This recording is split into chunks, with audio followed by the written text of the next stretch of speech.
Hello, everybody. We're live here, and if there's anybody here, but yeah, they're just a couple minutes late, so I do apologize. There was an Elvis issue. We won't go into details. We won't go into details. A protest, a kind of protest, if you like, at this change in his routine. So I can't see. Is anyone here or? Yeah, it's saying. Well, there was 4, now 2.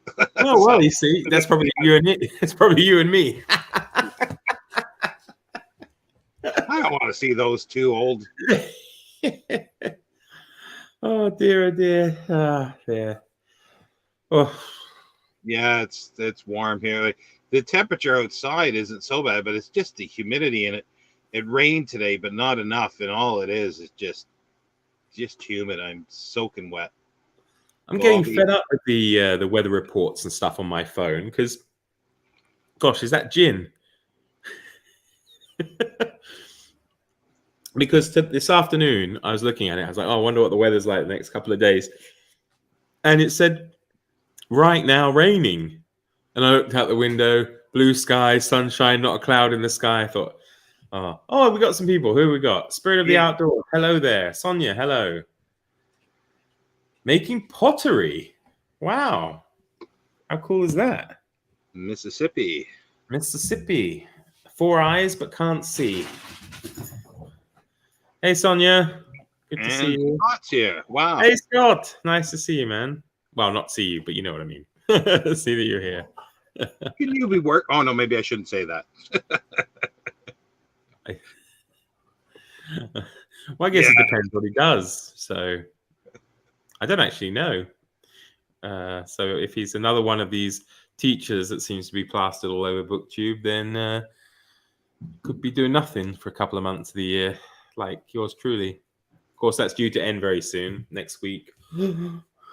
Just I'm a professional at doing nothing. Do you actually get paid for it though? Lunchtime. The lunch hour. Okay. There we go. What better way to spend your lunch, eh? and this is an illusion as well. So working while watching. Wow. I wonder what those pots are going to look like, though. But if it changes the eyesight into the pot, it's not Sonia doing the pottery. It's the spirit of the outdoors. Yeah. Again, I don't actually know what Sonia does. I think. So close. Technical college. So, yeah. Spirit of wholesale pottery. Wow. In Mississippi. So the Mississippi mud is used. Is Mississippi mud clay based? I don't know. I don't think so. It's dead plant, dead people, dead animals. Oh, charming! All right. Well, what else is the mud in the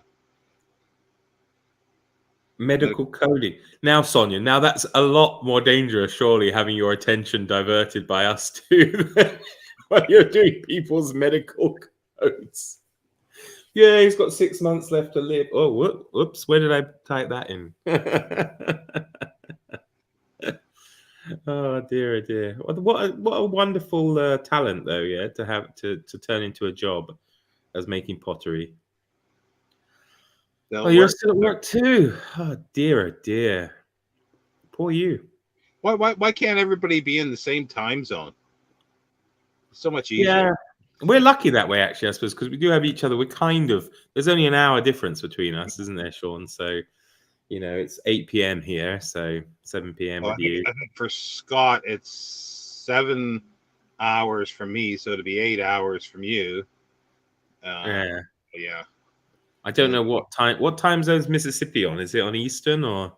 Oh, it's a good one. That's probably 6 hours. 6 hours. I'm not sure. But I get the feeling Sonia as well isn't. Sonia's not on Eastern time. I think she's, because I know when we were doing our book talks. Okay, so yeah, we can see Sonia's an hour behind Scott. So, Scott's in Utah. What's WA? Trying to decide to read today, so I guess I will watch BookTube. Yeah, that's usually what happens. So it's kind of nice. Look, because we've got Spirit of the Outdoors at 1 p.m., Scott's at midday, and Sonia's at 11. So they're literally just Yeah. On different time zones. And that's cool. Yeah. Yeah, but it's that way. We don't have anybody yet the other way. No, it's too late for them, I think. Yeah, that would be. It would be too late this time. It would be after Well, midnight. what about Japan though? Would be morning, wouldn't it be? Yeah, no, I get early morning. No, I know Hong Kong is 12 hours exactly ahead of New York, for example. So, Okay, so not too far from us. So 2 p.m. So we've got 2 p.m., 1 p.m., midday, and 11 a.m. Almost the whole breadth of America there. Is it four time zones in the US or? Yeah, well, we don't have California would be 8 hours for me, so 9 hours for you. So whatever, do the math on that. I'm not sure what that would be. Anyway, I teach English, not maths. Come on, what is it? 8.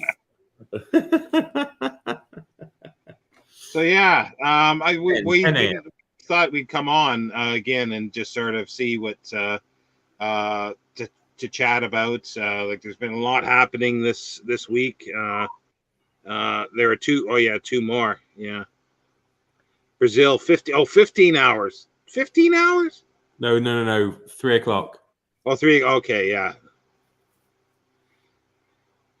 Yeah, but who counts Hawaii and Alaska anyway? That'll just piss off everybody now from Alaska and Hawaii. Yeah, you find out that it's like 50% of your subscriber base.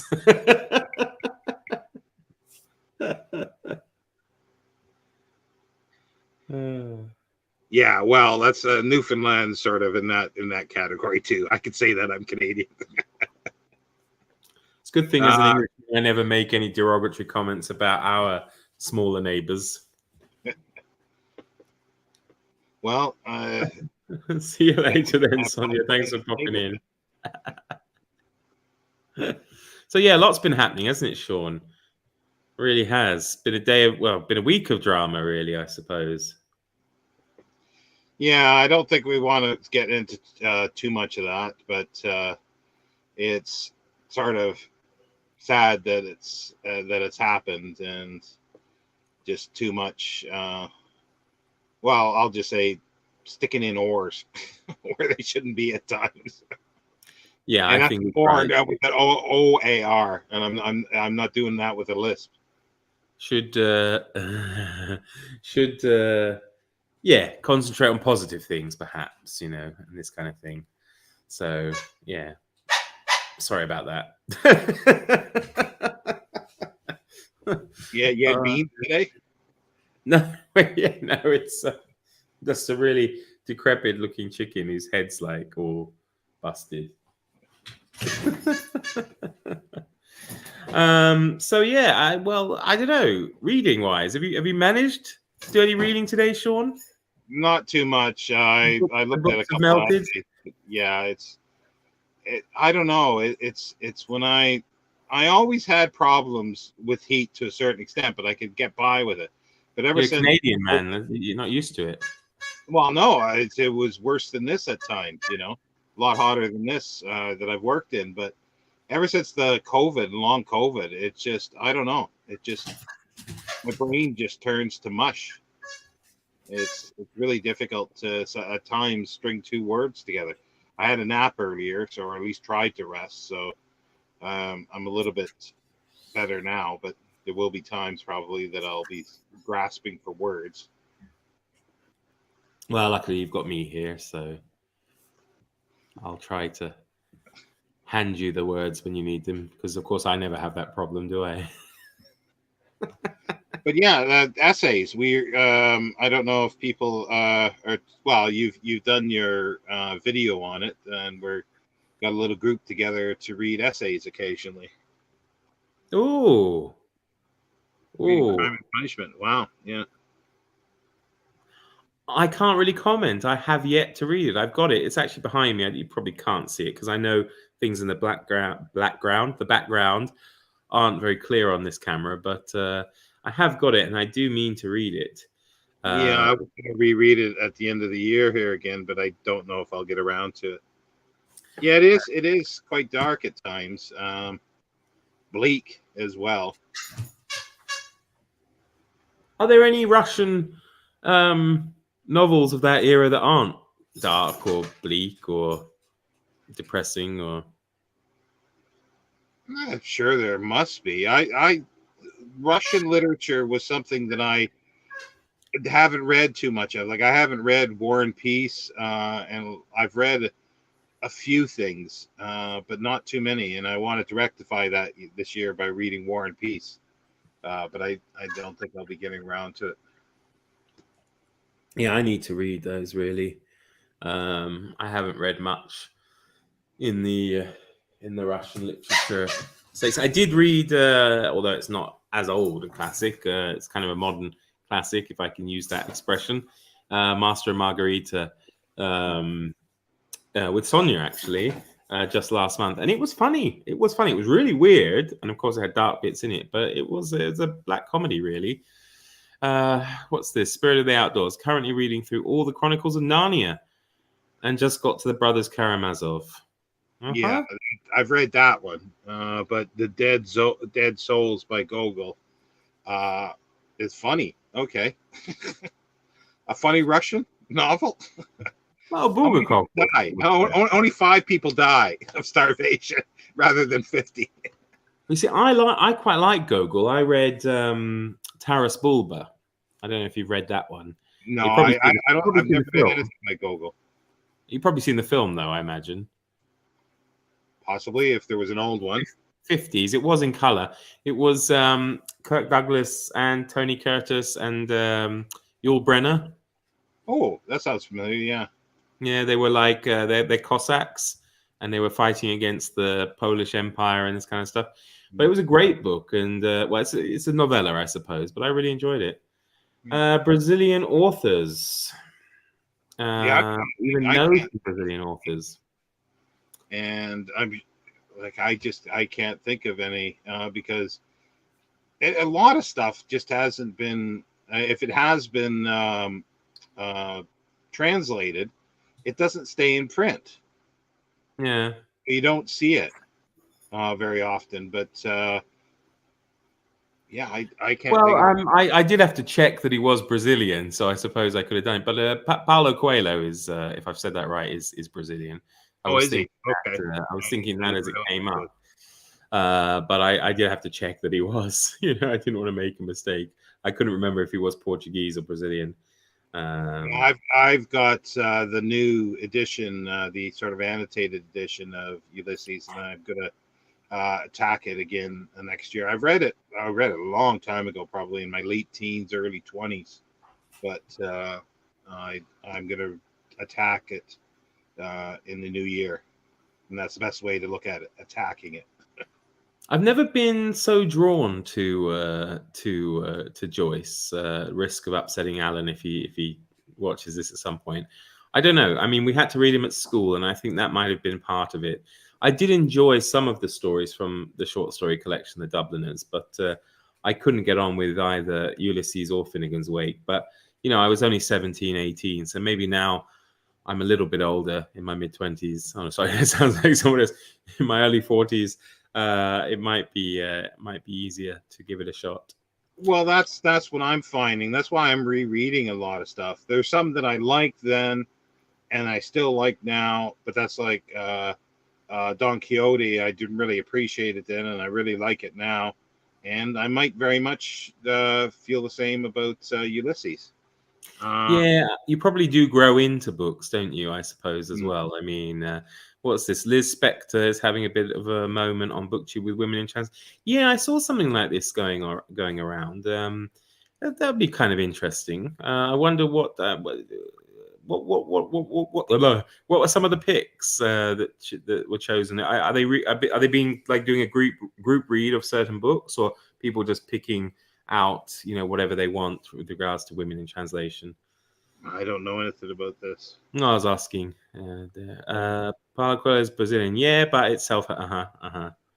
Some people may Self-help. disagree. Oh, okay. Well, it's kind of, isn't it? I mean, yeah, I suppose through stories rather than being a manual, perhaps. I mean, I've only read The Alchemist, so I can't really say. But I'm feeling like reading some fantasy, so I'll probably start the new edition of Elric of Melnibone. I don't know. I have to say, I'm sorry, Jesse. I'm like one of the worst people in the world to say anything about fantasy. I've not read. Well, I haven't even read Lord of the Rings yet. So I did read the first 3 books of Game of Thrones, which I did quite enjoy. But I haven't read much. Michael Moorcock. I never really got along with Michael Moorcock, but I do want to revisit him. And Scott likes him. So. Well, that's a good endorsement. But yeah, it's Michael Moorcock. I blame him for the new wave. It's not his fault, but I need to blame someone, for it. So I might as well. I should actually. I've got an old gin bottle. I should actually pull it out and actually start using it. Mother's ruin. But yeah, it's yeah. That brings me to something else that I was thought I've been watching a little bit more BookTube. Like another person made comment like they should be reading, but they're watching BookTube, and that's what I was doing. And I was watching some booktubers, younger than me, so maybe 20s and 30s. And then there's like several. I don't know, 85% of BookTube. Yeah, probably. Yeah. And then there's ones with videos, Blu-rays and stuff like that. They don't really talk about books too much. And the thing that I'm sort of finding is, and it seems to be, and it's not just that age group, but I noticed it with this age group. I think I mentioned it to you, Mark, where people seem to generally like, or they think the best stuff in most things, in literature, fiction, movies, is around the time they were born, maybe a decade before and a decade after. And I find that really weird because I was born more or less in the middle of the 60s, and I think like the 70s stuff is crap. For most part and the time. So I must be the really odd one out. But I think most people are like that. So comment. Let me know if I'm seeing something that's there or not there.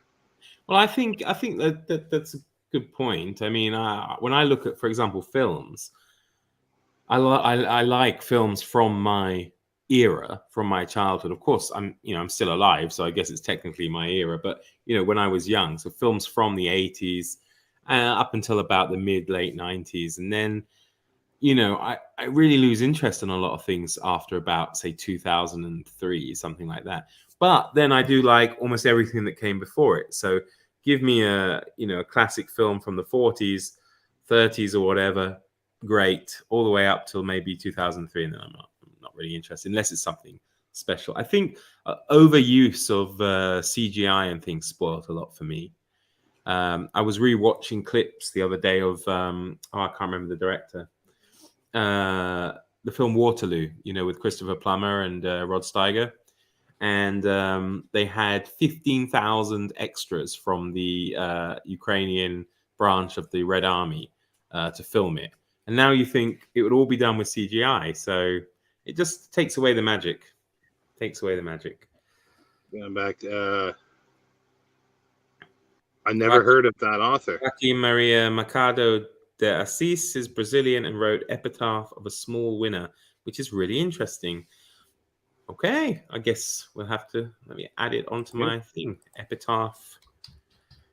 Well, this sort of, I guess, proves my point. Films peaked in the 90s, peaked for me, and I was born in 81. Yeah, so that sort of, he grew, and Scott, who grew up in the 80s, still like the books and movies from that decade. Yeah.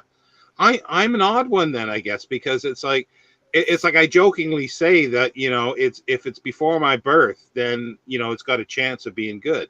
Anything after it isn't, because I've painted it, I guess. I don't know. So you use things like BS before Sean and after Sean, basically, to differentiate. Oh, I like that. BS. Well, actually, it should be BS after. But I think, I mean, both Scott and Spirit of the Outdoors, I'm sorry, I don't know your name there. But yeah, I agree with that. I mean, I was born in 1980, and I do think there's something really cool. I mean, even today's generation find things cool about the 80s. I mean, that's why you have these shows like Stranger Things and whatever that are set in the 80s. And there was something, I don't know, there was something really good about 80s television, 80s films, 80s music, 80s music was I while I was going through it, there was only two that I liked.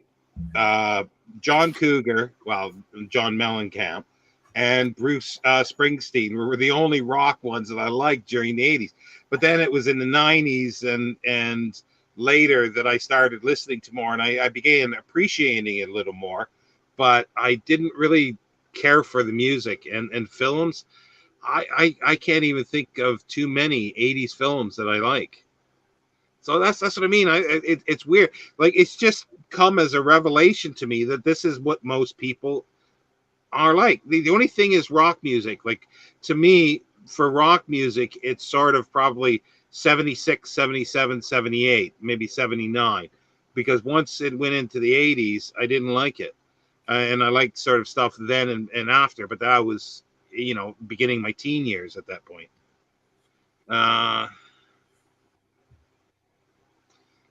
Use of manipulators supposed to make people think that they were. So he wasn't white then. Interesting. Yeah. Justin. Nice to meet you, Justin. Oh, right. Okay. I was confused there for a second. 80s gate every. I kind of agree with that. I do agree with that, because that was sort of what I lived through, and and I think that's that like either the person likes the era that they lived through when they're in their formative teen years, or they dislike it. It's got to be one or the other. It can't be like, it's one or the other. But I have to ask, Parla Bain, how old are you? It's anonymous, isn't it, really? So it doesn't matter. I don't feel rude asking, but I am curious because I don't know. I would say it's duller now. Not perhaps, politically and things like that, but I think we had, I don't know. I couldn't say the 80s was dull. The 70s was worse than the 80s, I would say. Or 1960. Okay. So, yeah, you would know. You would have been in your 20s. I was only a child. So. Oh, sorry. Yeah, I skipped through. I always do that because I see it on this side. I got to that. Well, apologies. Yeah. But I just went in order. Great. Our Great Gatsby. Okay. A study showed that our tastes in music peak at age 14. Yeah, I think that, and after that, it's all downhill. Nothing is good for me. That would be 1993. See, this is the thing. I like the 74, 75, 76, 77, 70, like around that time, mid to late 70s.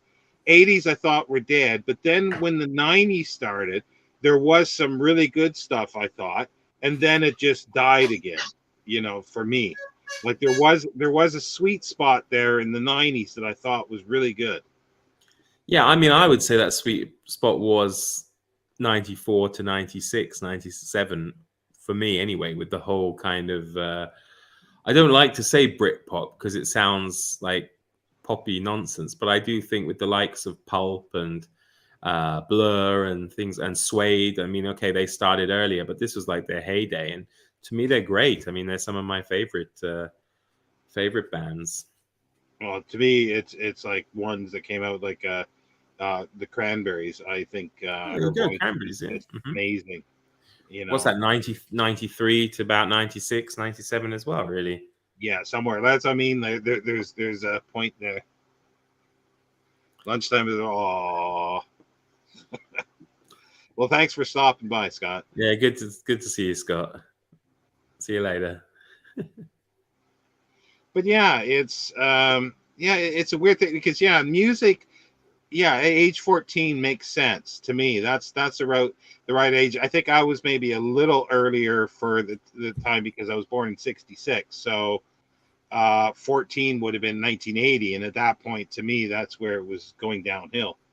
By about 1982, 83, I didn't really like anything. I liked the stuff in the late 70s, like uh, well, I keep saying I don't like the new wave stuff, but I like the new wave music, like Elvis Costello, and you know the punk sort of uh, uh, uh, yeah. There's a word I can't think of now. Um, Influenced stuff for the new waves that I liked. But yeah, everything else, and so I guess it is. It's just weird that I never thought of it before of people, and it just I'm watching these videos, and just all of a sudden I'm seeing this that people are you know they just seem to like they like some stuff earlier and later, but there's that core period that it's all the same, which with each person it seems. And the other thing that I noticed too was people um, watching a lot of these things. Oh, the greatest whatever books or on themes and stuff like this. Not and they don't start out with saying these are my favorites. It's these are the best, and they're talking about a whole genre, and they don't talk about anything that's more than 10 or 15 years old. And I'm going, how can you? Because they're only 12 years old themselves. Rock music, 70s, early 90s, country, late 80s, 90s, rap, late 90s only. Now I only listen to bluegrass and classical. Wow, that's a change. Yeah, I like country music, but yeah, in the 80s it started changing to like, well, it's not even country music to me now. It's just pop. It's just pure pop. It's the country aspect has Well, we long have, gone. I think we have one of your country fellows to thank for that, don't we? In the 90s. Who? So-called country star, and then goes into pop music. Shania Twain. She's Canadian, isn't she? Oh yeah. Oh God. Yeah. Yeah. Yeah. That's the kind of stuff that to me it's not country. But then you get somebody like that is rock music, plays rock music, is Steve Earle, but he has a country voice, but he doesn't play country music. But then now that's called country. You know. What about some of these people who had their heydays, if you like, in the 60s, and then they were putting out, some good stuff in the 80s?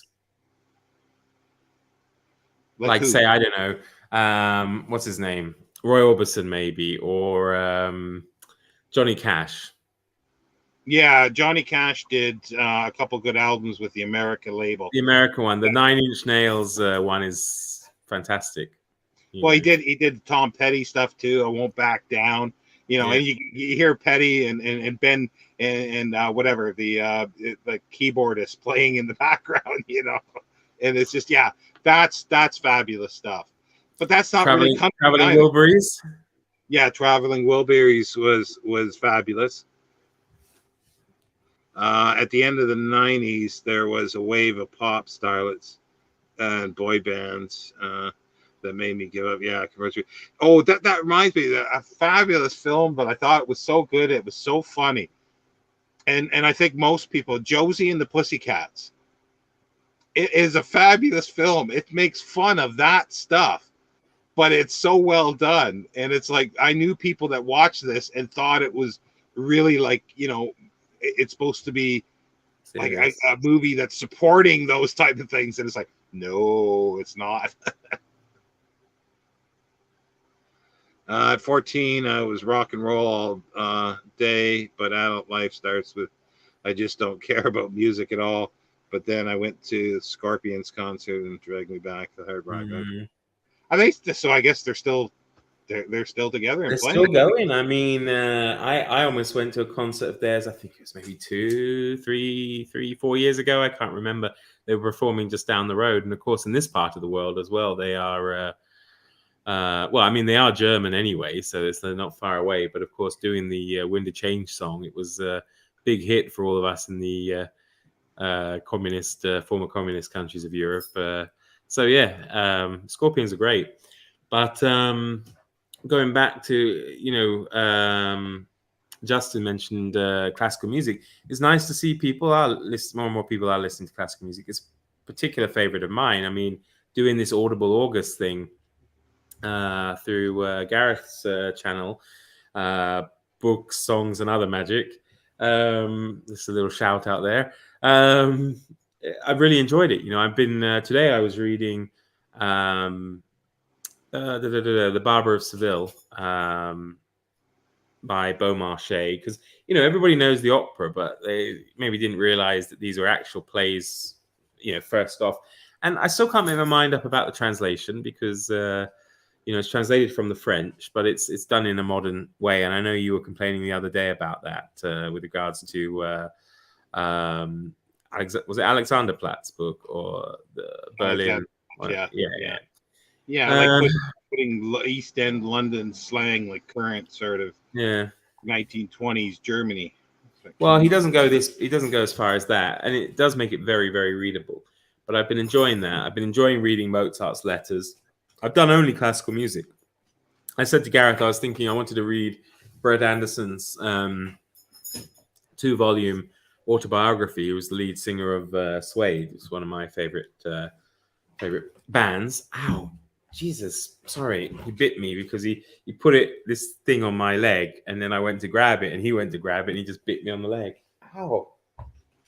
And it's just been great, to sit back and read, these books about classical music, and then listen to the classical music as I'm reading, because I'm one of those people. It doesn't bother me if I'm songs in English bother me more because I might start singing in my head and have difficulty, reading. But even if I'm listening to, The Marriage of Figaro being sung in Italian, I might be humming along, but the words aren't interfering with my reading. So, I for that I'm doing I've only did the first book, the Beiderbecke trilogy.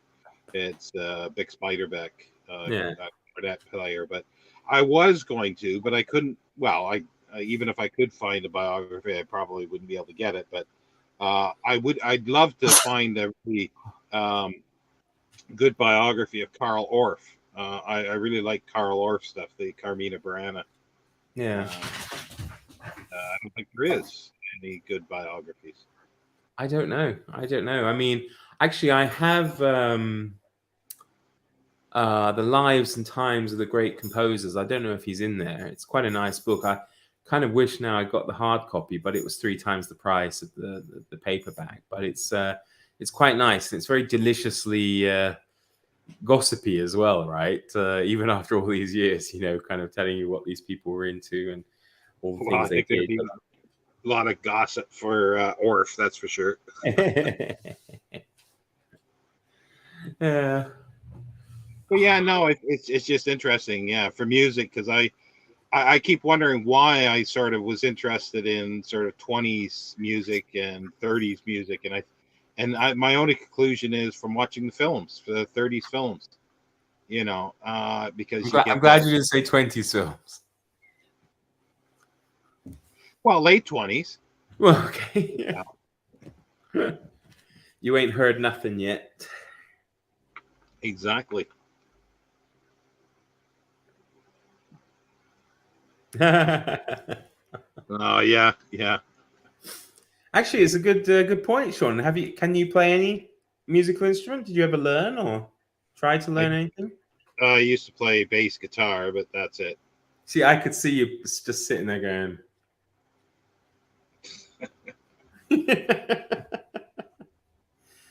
In a country music band, or No. Sometime I'll tell you about it. Okay. Oh dear. Make it a pay-per-view event. But yeah, I mean, actually, they have a saying here in the Czech Republic. They like to say every Czech's a musician, and there's a disproportionate amount of people who are musicians. I mean, whether they be singers, they all love a sing song. So many of them can just pick up, I was gonna say pick up the piano and start playing, pick up a guitar and start playing, or sit down at a piano and start playing. So much so that we have even public pianos. Yeah. So like I don't know why I'm pointing at it because you can't see it, but in the main square, there's 2 public pianos. People can just sit down and play at different ends. There's where I'm at school, we have a piano on each floor, on the 2 floors. The kids just play the piano during their, and I mean properly play it, not like I would be like boom, boom, boom. I mean they're sitting down and playing, wonderful bits of music. We also have one inside the bus stop as well, where the kids play while waiting for the bus. It's great. I mean they are really musical here. Yeah, it must have to do with the culture that's more cultural, I guess, than the maybe like the sort of the basics of what culture is. Because today you don't really see too many people doing that, but they've got those as well. So I do see videos in what is it, St. Pancras station. They've got pianos there. I think it's, I mean, people do obviously complain rightfully about life under communism and things like that, but you often see these kind of arts, ballet or classical music, as being very prevalent in those societies. And I guess because they weren't political, there was nothing political about, playing Mozart as there might have been listening to the Beatles or something like that. So a lot of people did learn, and then of course now they've let their kids learn. They've gone on to teach their kids, and I think that's just part of it, really. Well, here they used to. I don't know if they've started it up again, but a church for about 4 to 6 months a year, I think. Every Tuesday, I think it was, they would have, or is it maybe just once a month? I can't remember now. But they would have students come in and play piano or even a little quartet or trio or something like that, and it was always great because you got the acoustics of the church, and that was really good. But the thing that was interesting, not one of them, like over years watching them, not one of them were English, English born people. They were all from Europe or Asia or something like that. They weren't English. Yeah, I think Sonia makes a good point. The one just before where she said that she takes piano lessons, but not very good, but it's fun. And I think that's important. Yeah. Because I know people who did start with things like the piano and other musical instruments and stopped because it wasn't fun, because it was putting too much. Elvis, sorry, he's just he's being completely naughty. What are you doing? Sorry, it's like having a naughty child today. He really doesn't like it when I'm doing something that is out of his comfort zone. What's he doing? Come here. You are naughty boy. Yeah, that's I'd love to. I've never actually been to, other than these little concerts there, I've never been to a big. Well, when I say that, I've seen silent films with a whole orchestra, so I guess that's a concert in itself. So yeah, so I have seen some. Well, I think as well the big problem with classical music, certainly in Britain, is the best places to watch classical music, or the best orchestras, are quite prohibitively expensive for just ordinary people. I mean, if you want to go and see the opera at Covent Garden, it's going to cost you a lot of money. I mean, you've got to go. If you don't live in London, you've got to get there. You have to get a hotel as well, which is going to cost you an arm and a leg. And then the tickets themselves are just, really expensive. You say that. How much is the latest pop diva? Well, yeah, that's true, I suppose, as well. I mean, a couple of years ago, I bought a box in the opera, one of the opera houses in Prague. For my parents to come and watch, and a friend of mine to come and watch the Marriage of Figaro, and it was actually cheaper to do, to book a whole box, and even if you took into account the flights and things, compared to the train tickets and a hotel stay and opera tickets for London, it was cheaper for everyone to fly to Prague to come and watch it. Wow. And the quality was amazing, of course. I mean, and you had the added bonus, of course, as well, that the Estates Theatre, I mentioned this on my channel a couple of times, is a building that still exists in which Mozart actually performed in. He premiered Don Giovanni there, although it was Marriage of Figaro we went to see. And if you've ever seen Milos Forman's film Amadeus, based on Peter Shaffer's play, all the scenes inside the concert hall are filmed in that concert hall. Yeah, so it's a beautiful place. So I just know to play the guitar, but it's because my father taught us how to play. But piano is so beautiful. It's a shame people don't have the opportunity to see real classical music. Yeah, I think it's true. Except it depends on the country. Here, we get free classical music concerts, throughout the summer in different places. Like there's Little Michel, the town Little Michel, which isn't too far from here. It's the birthplace of composer Bedřich Smetana, if you know him. And they have a big festival every year. Of course, there are some paid events, but it's in the park. You can hear everything. The best seats you might buy a ticket for, but you can go and sit in the park and still listen to it. Everything here, like, you do have to pay. Like, even like I say, I haven't gone to specifically a big concert other than these little ones, other than film, and but I think it was 45 or 50 pounds to get a ticket for Napoleon, which you got a whole, you got 7 hours of music, fabulous music, Yeah. Yeah, Naxos, they do a lot of, and usually they're older ones too, which is nothing wrong with that. But yeah, they're cheap in comparisons to other ones. Well, I mean, the quality is great. I've been a couple of times with people who are visiting. We just went, and at first, the first time I did it, I thought, oh no, it's going to be one of these like tourist trap things, because they were selling it on the street, and my friends had come from Japan and they really wanted to see something, so they were like, yeah, let's go. And I thought, okay. And I thought it was going to be one of these things where we paid a lot of money and it was going to be rubbish. In the end, it wasn't a lot of money and it was great, but it was a small performance. They obviously, just how can I say, they had like 2-hour blocks where they just performed throughout the day. But it was excellent. Very good point. Yeah. I guess also for modern kids in the UK, you almost need someone to teach you how to listen to classical music, and the quality of music education in comprehensive schools isn't up to much. Yeah. Well, that you can just put that probably across most things, unless it's computer science is new.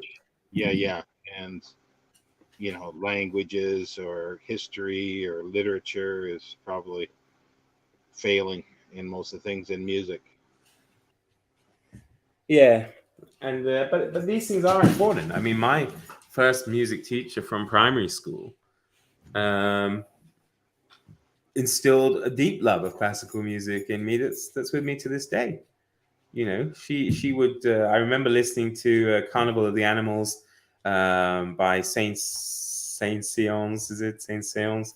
And just being mesmerized by it, and then of course being shown the film Amadeus as well, and being introduced to Mozart, who just I love all forms of classical music, but Mozart would be my favorite. I think purely because of that early memory and the feeling he instills in me, especially when I listen to the opera, like an opera like The Marriage of Figaro, which I can listen to again and again. It doesn't bother me. I could have a whole playlist. It could be the same production, or it could just be 20 different productions back to back, and I'll happily just sit there and listen to it. You know, same things over and over, never get sick and tired of it. Yeah, I'd.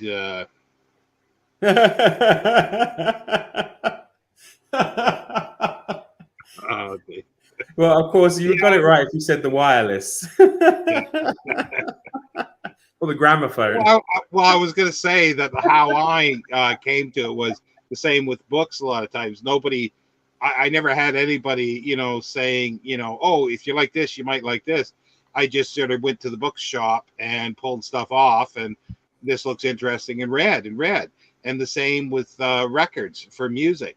I'd heard something, and I'd read the back of the record album or something like that, and if it was cheap, I'd buy it and I'd listen to it. That was my sort of classical music education. Yeah. But yeah, how to listen to classical? Yeah, that's a good one. Yeah, I don't think people would be amused, maybe, or a few will. Oh, I don't know. I think it's a bit of fun. Well, it was funny. It's weird because, well, I don't think we've talked about this. Every time you put a video up, for some reason you generally lose subscribers. And the time that I put up on Clifford Simak's birthday a video, I lost 11 subscribers within an hour that video went up, and it's like, oh, I pissed someone off there. 11 someone's. Yeah. But I don't believe it. It's such a weird thing, the whole subscriber thing. I've decided not to even give a monkey's behind anymore, to be honest, because there just doesn't seem any rhyme or reason to it. Because there's nothing offensive or upsetting that would make 11 people unsubscribe from. No, it was weird. But this is interesting. I didn't know they used classical music in video games. Many younger people are getting into classical music because of the soundtracks of video games. Well, why not? I know years ago it was a thing using classical music in television adverts, commercials. And it was horrific when I remember seeing this CD, I forget what they call them in England, the greatest classical music album in the world ever. And it had the tracks. And then in brackets, it told you from which commercial you'd heard it from. So it's the purists must have been twirling in their graves. That's the problem as well. I mean, for people who just want to casually get into it, there's always the same things being repeated again and again on these mixed albums and stuff. They should try and introduce some other things. Or there's someone like this. Is Justin, right? Is it? Yeah. I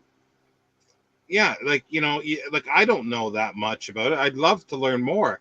I really like the sort of plain song and the polyphony stuff, from the 1500s church stuff, like Thomas Tallis. But I don't know that much about it. But I love the sound of it.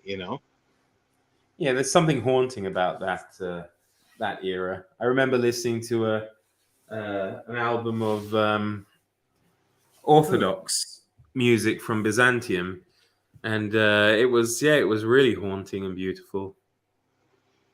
Okay, yeah. So it's not classical music per se, I guess, on the video games, but yeah, it's anything that sparks sort of interest. That if they move on to something, I think that's great. It's like people say, well, comics and stuff like that, people read, but if you don't graduate from comics, I guess you're reading something, but the whole thing is if it leads you to somewhere else, that's where it's really good. And some people don't graduate out of that. And I'll mention, I won't mention the elephant in the room for the one that there's 40-year-olds still reading that kind of stuff. Harry Potter? No, I didn't say that.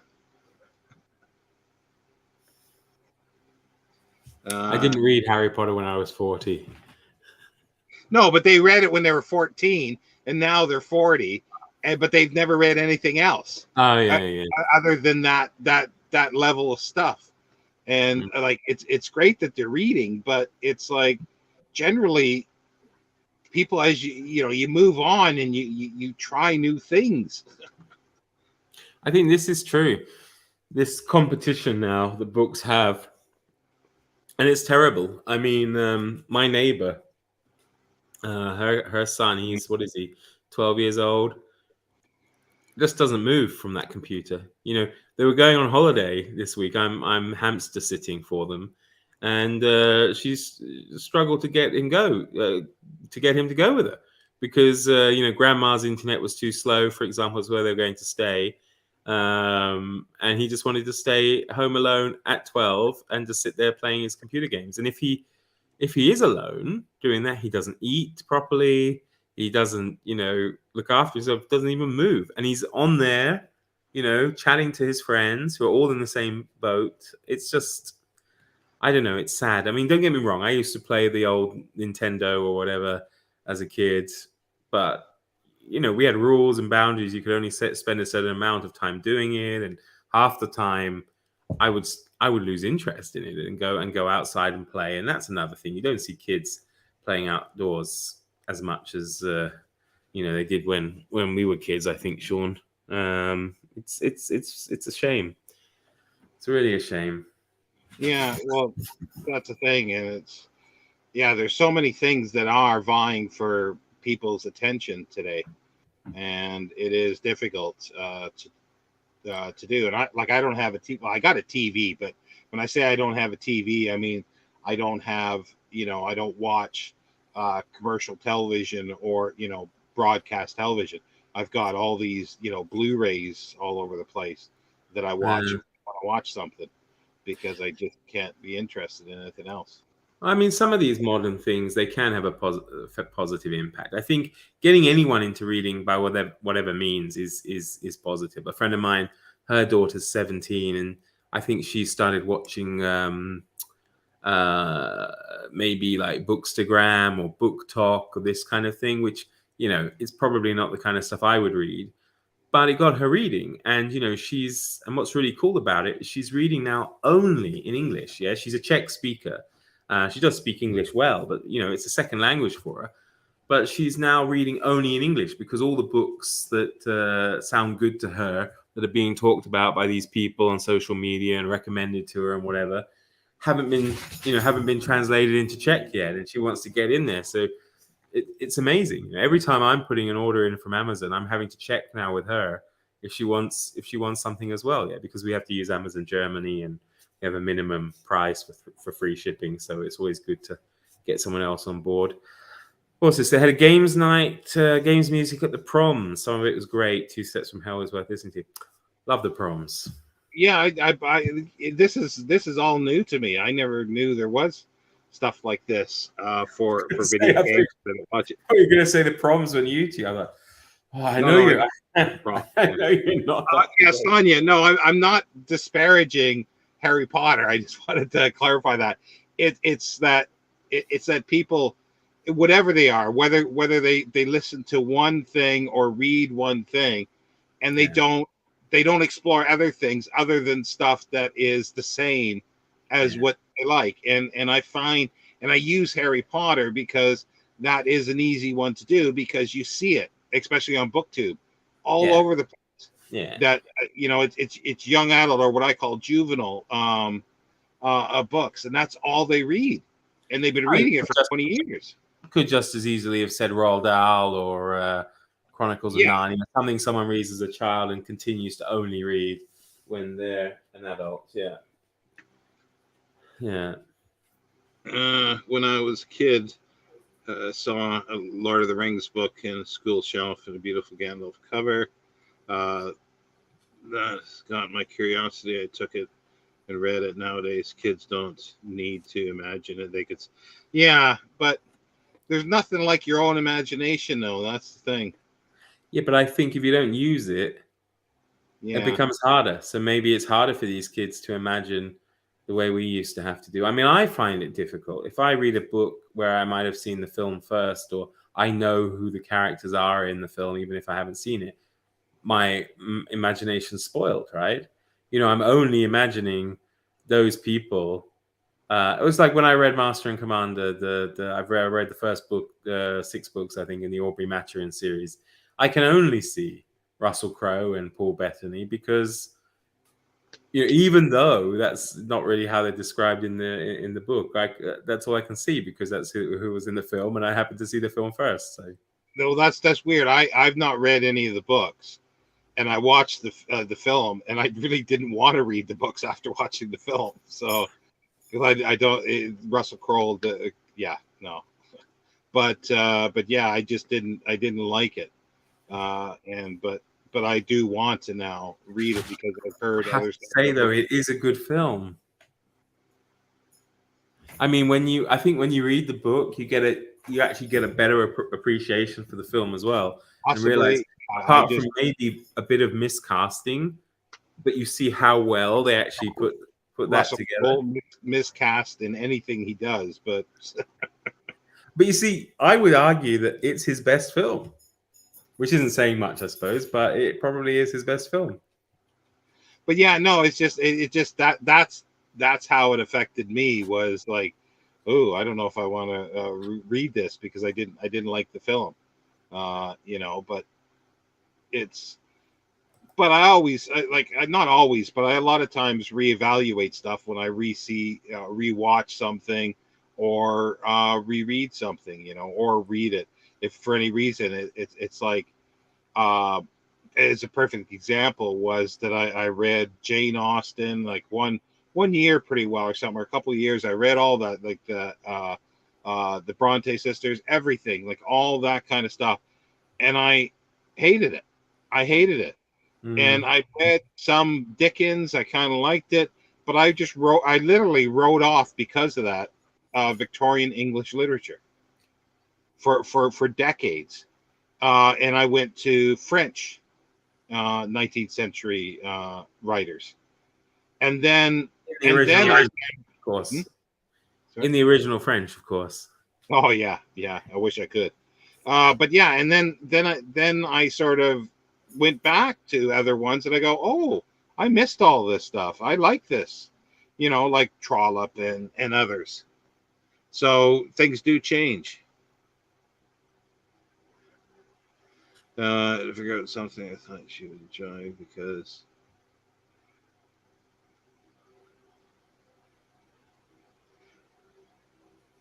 yeah, well, that's the thing. Like, I always have problems when people ask me, like, what they should read. I first need to speak to them for like probably hours on end to find out what they've already read, what they like, and then I might be able to suggest something. If I know something that they've read, yeah. But yeah, well, thanks, Sonia. Yeah, I wasn't quite, even, regardless. Sorry, I got to readjust myself here. Oh, regardless of what I think of certain things, I try not to disparage them too much, other than the Russell Crowe.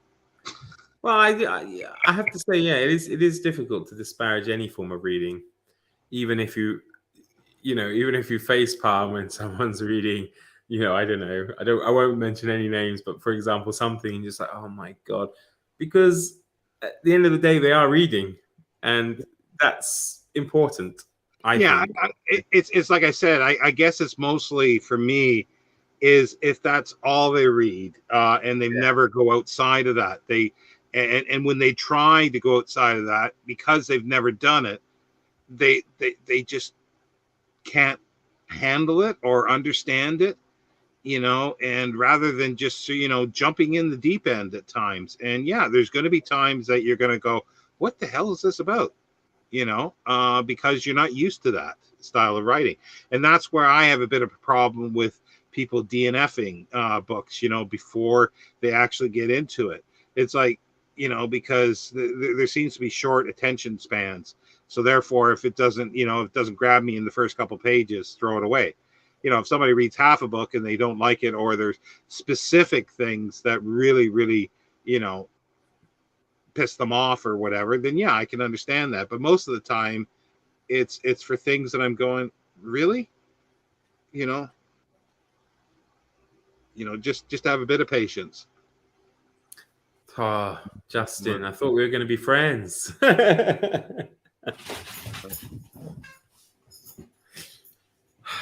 Well, I mean, I'm going to say it did take me a couple of times to get into them. I must have started the first book. I must have started it, I don't know, 3-4 times before I actually, pushed through and read it. And then, but by the time I got to the third one, I mean, there's 21 books. The last one is unfinished. The 21st is unfinished. But at the time I got to the third one, I thought, yeah, this is for me. This is really great. I'm not reading a lot of them now. It's kind of like a special treat for me. But they are challenging because they are so in depth in terms of the nautical information he goes into. I mean, he really creates this wooden world, on the ships and everything around it. And the level of detail is just amazing. And I can understand perhaps that puts some people off. But I think if you did push through and read it, got through the second one, you'd probably be hooked as well, I would say. But everybody's different. Yeah, well, Parliament, that's understandable. I read them, so you don't have to. And I got to get back to it. It's because right now it's sitting here somewhere is Robots and Empire. There's 3 more. I think there's 3 more. Well, no, there's actually 6 more non-Asimov ones, but the second Foundation trilogy, which will be coming up later, but there'll be 3 more coming up semi-soon, I think. But that'll be the majority of them. Yeah, I can understand. I used to locked into mysteries and thrillers, yeah. It wasn't until I joined a book club that I found I liked other genres. My reading has definitely matured from youth. Yeah, and it should. Like I don't know if mature is sort of maybe the best word because it might have other things with it, but it's changed, and it could even in somebody's youth they could have only liked literature or so-called literature, and now they're reading thrillers or mysteries and stuff, which are fun. I wouldn't say that that's matured. It might have gone the back way, but it changes. It's but as I think simple as it changes. the problem is, Sean, there's no more room for your reading to mature. There is, because Is there? Well, yeah, because there's lots of ancient Babylonian texts, or how we. I've read a lot of that. But I haven't read a lot of Russian stuff. I haven't read a lot of Chinese literature. So more of a diversification of your reading. Yeah. And I want to revisit stuff. And that's what I've been doing. Like, I would say 80% of my reading is rereading at the moment. But yeah. So you haven't read any Chinese literature? Oh, I have, but I want to read a lot more. I've got quite a bit of stuff. There was a poetry series. Well, it was actually De Gruyter is the publisher.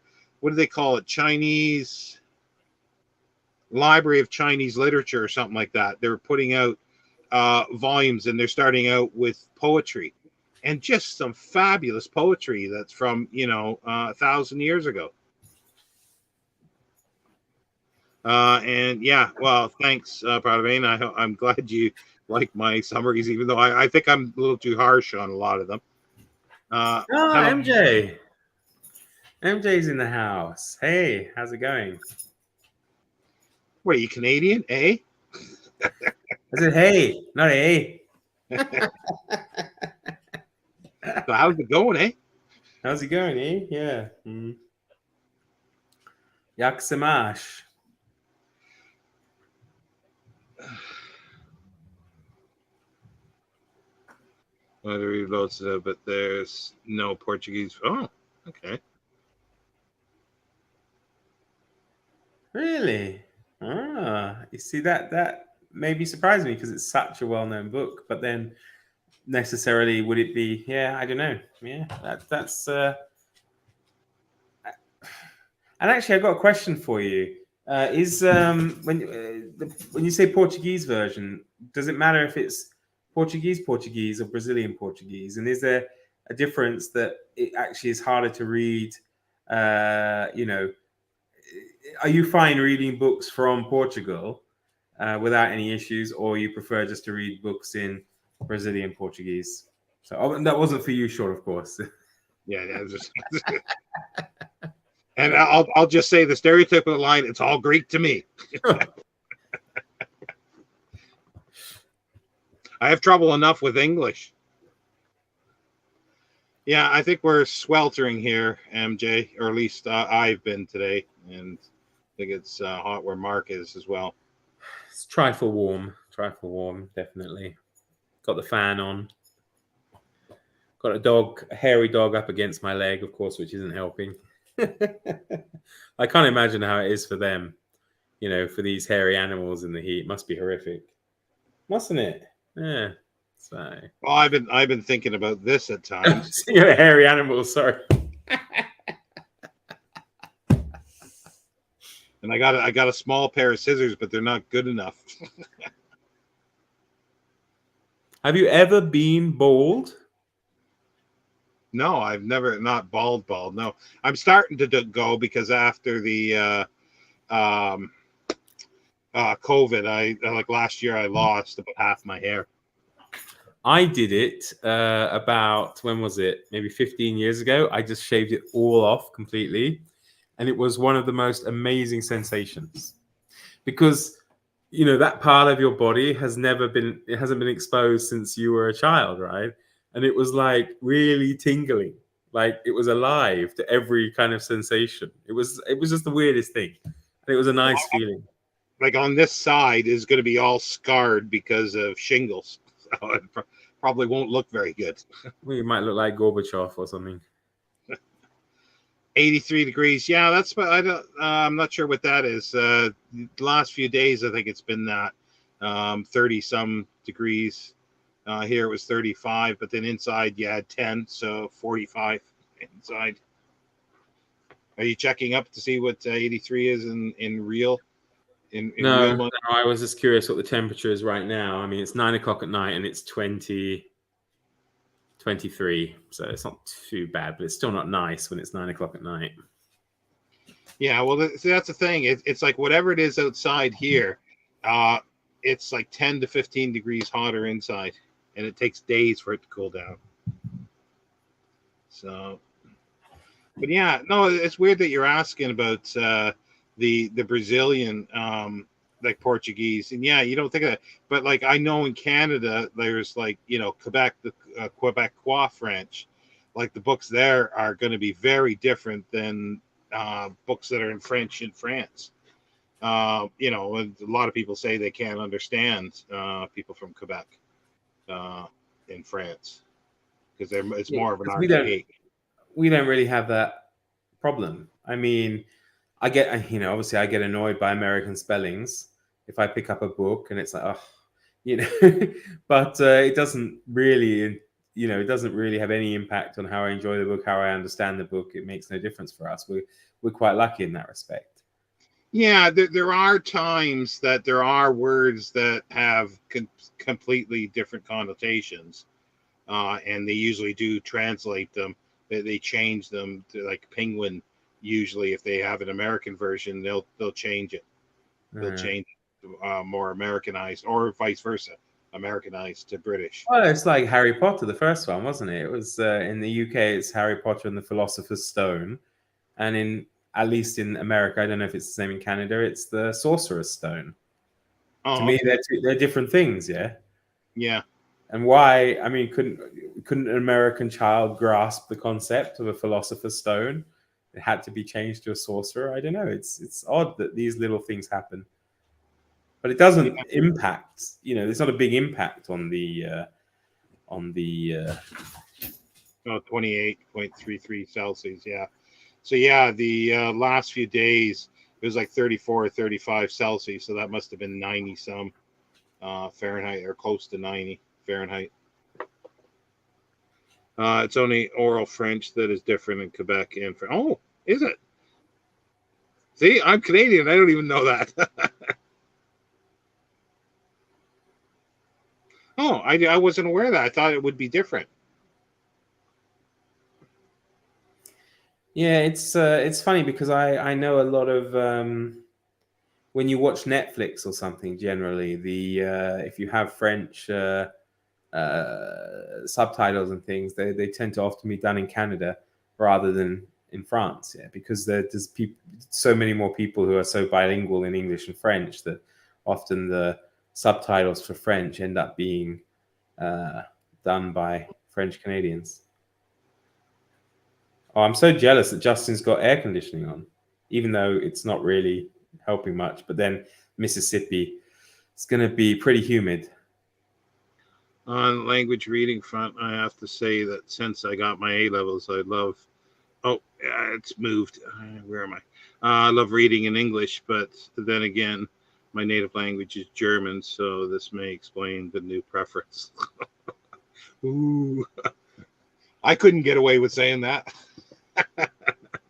I don't know. I mean, I studied German at university and things, and I've read, well, not a huge number of books in German. One of the books that sticks out in my mind is actually Roald Dahl's Matilda, which I read in a German translation. I quite enjoyed it. I quite like the German language. I think it gets a unfair rap.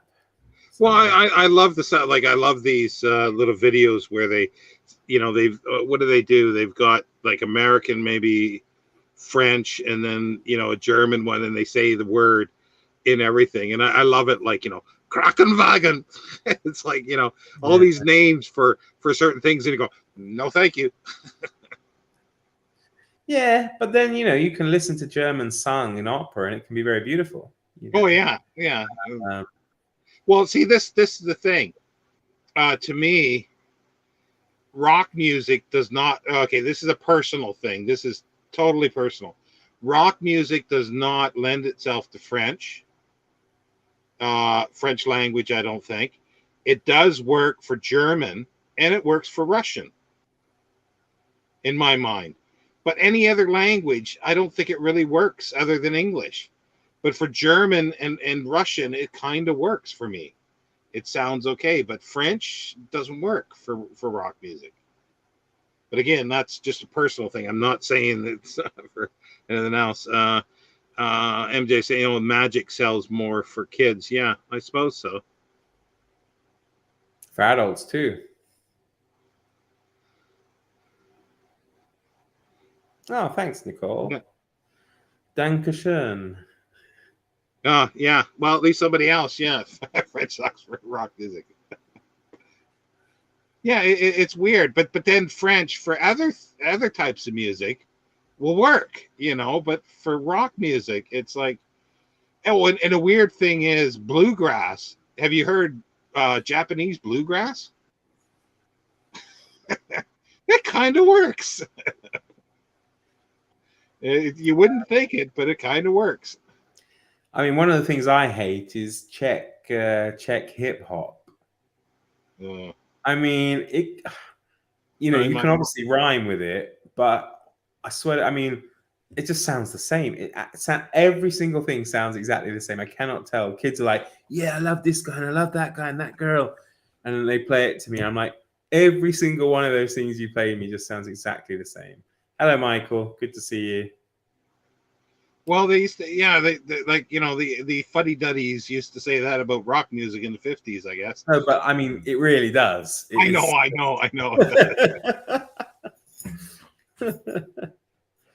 It just doesn't work. And then they add, that's the funny thing as well, they end up adding like English swear words into it because that's what they heard. So it's like, they'll be like, check, mother, bleep, check, and it's just weird. Like, what kind of pop music are you referring to, MJ? Because I'm a little. Are you talking about sort of the watered down rock music, or older popular music from, say, 50s or older stuff? Because that's where I think French can work. Well, the ballads and stuff like that. Oh, that moved your camera. You're not a Johnny Halliday fan, and actually, I like Zaz. She's quite good. She's French. Oh, I And don't know who that is. she's very popular here. Actually, more popular here, I think, than she is in France. But she's good. Here we go. Brazilian Portuguese Brazilian times Portugal is like a modern New Yorker talking to an Englishman from 1800. Every Brazilian can understand a Portuguese text, but you have to pay attention because it has too many old vocabulary. See, that's interesting to me. I would have thought the Brazilian Portuguese would have had the older vocabulary. Yeah. Because it's often the way, like, American English is a little bit more archaic than British English. The colonial countries, sorry for the phrase, tend to be the ones cut off in a time warp. At least that's been my experience. But yeah. Justin, hip hop and rap sound the same to me in English. Oh yeah, I suppose that's true. Okay, maybe I started a trend here. Words are too. Yeah, that could be. Yeah, and the syntax. Yeah, it could be. Yeah. I can read Portuguese. Oh, that didn't stay up. But I never prefer Portuguese over English, French. Oh. Interesting. Oh, so yeah, I'm just talking about the newer pop music. Well, check out Zaz, MJ. Z-A-Z. Zaz. Port Conton is a really nice song, but all her stuff's good. Yeah, because maybe if it's like I don't know, I'm assuming the pop music will be a bit. It won't be as hard as sort of rock music. It's Well, I wouldn't even say she's pop. She's kind of like easy listening, maybe, or something. Yeah, that's what I'm thinking. Really good at that. It's very really relaxing. I mean, a friend of mine uses her to jog too, which I don't really understand, but I'm quite happy if I'm having a chilled out evening and candles on and whatever. She's great. Yeah. See, yeah, that I haven't heard it, but that sort of makes sense to me, because to me that's not sort of the rock that I'm thinking of in my mind. It sounds good enough. Yeah, there we go. Krankenwagen. Krankenwagen. Yeah. Ow. I wonder what opera that's in.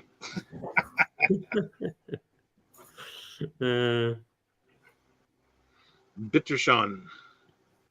Or Bittershawn? Schön. The long kind of the accent there. Bitteschön. You're welcome.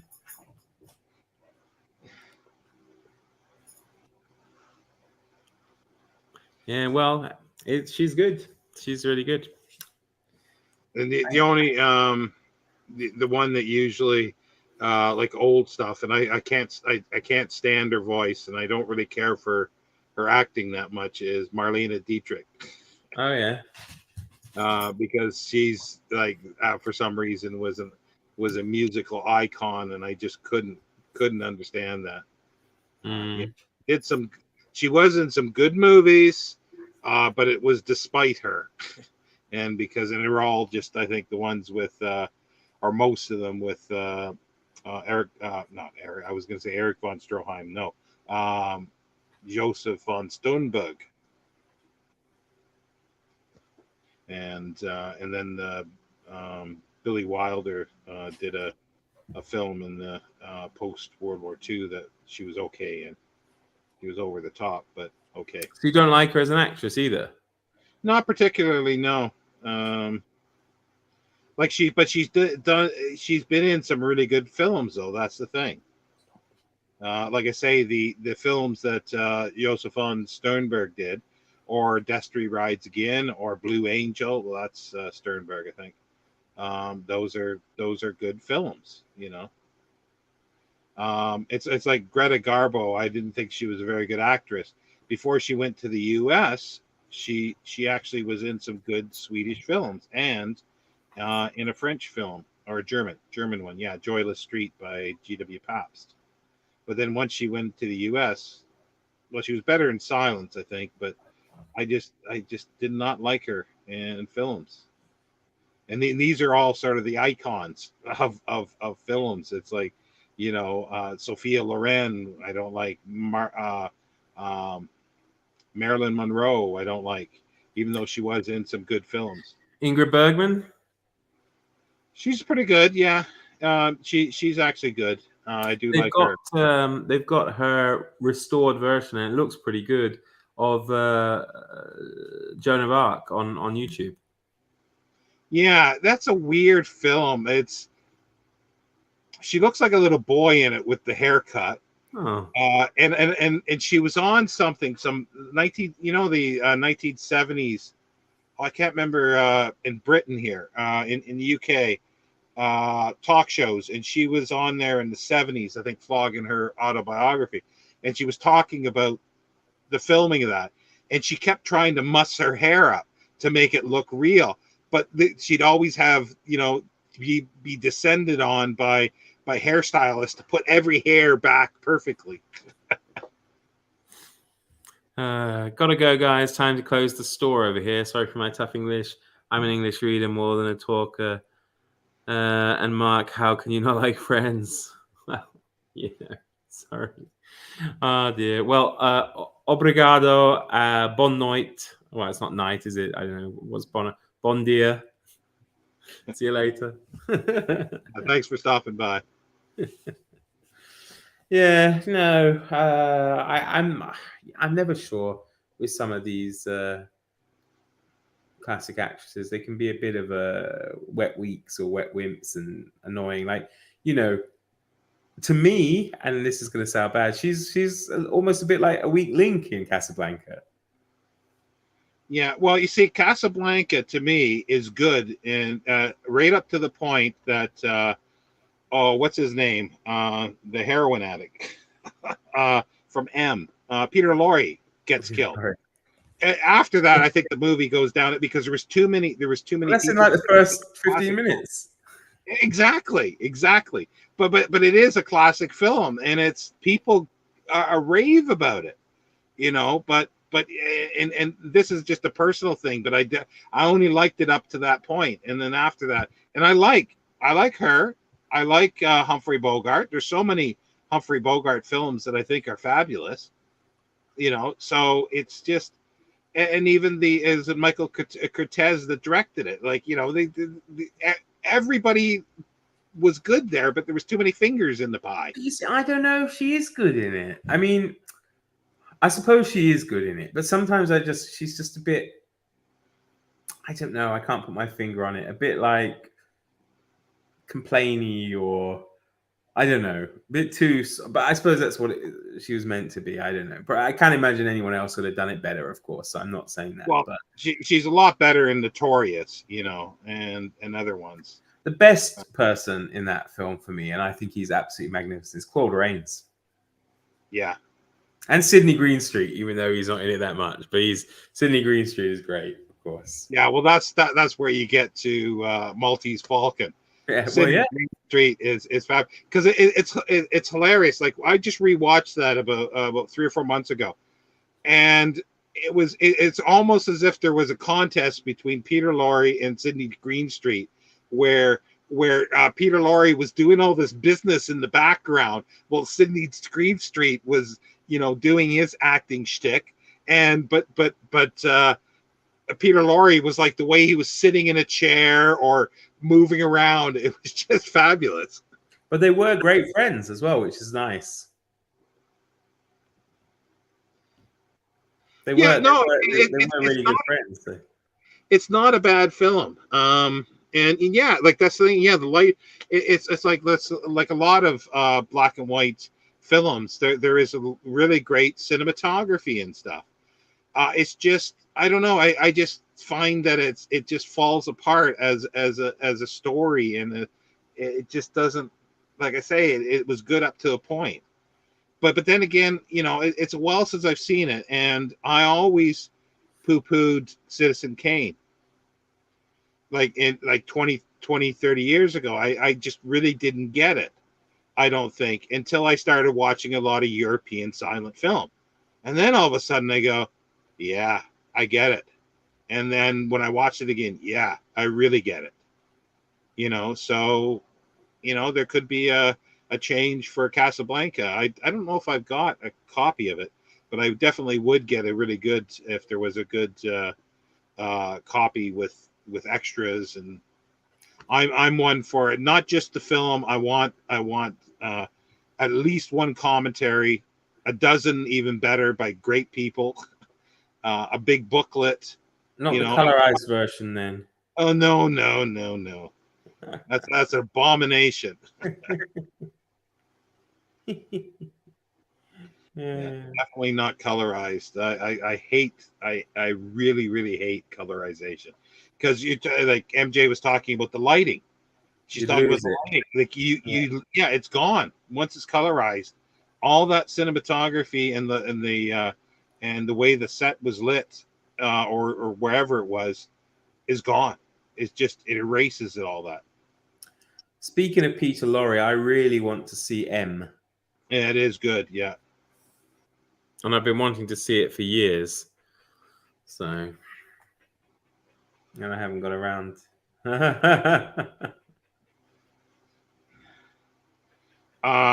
What do you want us to talk about about him? Steve's gonna do what he's gonna do. There's not much that we can sort of add to it, other than, wish him well and hope that he's doing okay, and hopefully he comes back to BookTube, and same as Michael K. Vaughan. Yeah, I agree. Oh, that would be interesting. That would be interesting. I'd definitely be interested in that. Even though, like I say, I've been, not bad mouthing the film, but I'd be really interested in a book about the script. Uh, like especially like the process, the whole process that it went through to the final stage. I love that stuff, because then you can sort of see where genius comes in at times, or where it went out the window. Yeah, no. Yeah, Sonia Hanna. Off the top of my head, I can't think of, but I do know her. Yeah, but I can't think of. Name me something, and then my synapses might connect.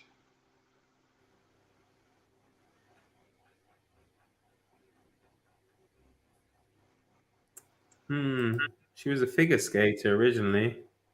Oh, okay. She's been in Sun Valley Serenade, One in a Million from 1936, Thin Ice 1937, Second Fiddle 39. They're all too recent for you. My No, Lucky Star I 38, did those. Yeah. Oh, Winter Time. that sounds really good. Have you seen the The other Countess, one? the Countess of Monte Cristo, Oh, okay. Yeah, 1948. I'm not sure of that one. But yeah, Nicole saying, I am with Sean on Casablanca. It was good for the first 15 minutes. It's also that and the piano scene that I can remember. Yeah. Yeah, and he doesn't say play it again, Sam. He does not say that. He does not say that. He's like, play it, Sam. Play, Yeah. you know what I want to hear. No, I don't, boss. But I think, yeah, the piano scene. But I love the whole. I love the whole propaganda part of the Marseillaise, La Marseillaise, and where the Germans are singing, and Rick and Paul Henry come out and say play La Marseillaise, and it's like, it's great, it's great. Yeah, Louise Well, Brooks. yeah, I have to say MJ. I mean, Sean really looks like he loved ice skating. Well, he's Canadian, so I suppose he did, right? Born on ice skates, though, weren't you? What? Born wearing ice skates. Well, you're talking about that video. A Canadian is born. Anyway, sorry, we missed Louise Brooks. What was it? Well, it's not difficult to get you talking about Louise Brooks, is it? No, because I just got this actually, because I used to have it and I looked it up, and I got this, and I wasn't expecting it in perfect condition. There's a very light crease on the spine, but it was only £2.50 off of eBay with shipping. Why is she an anti-star though?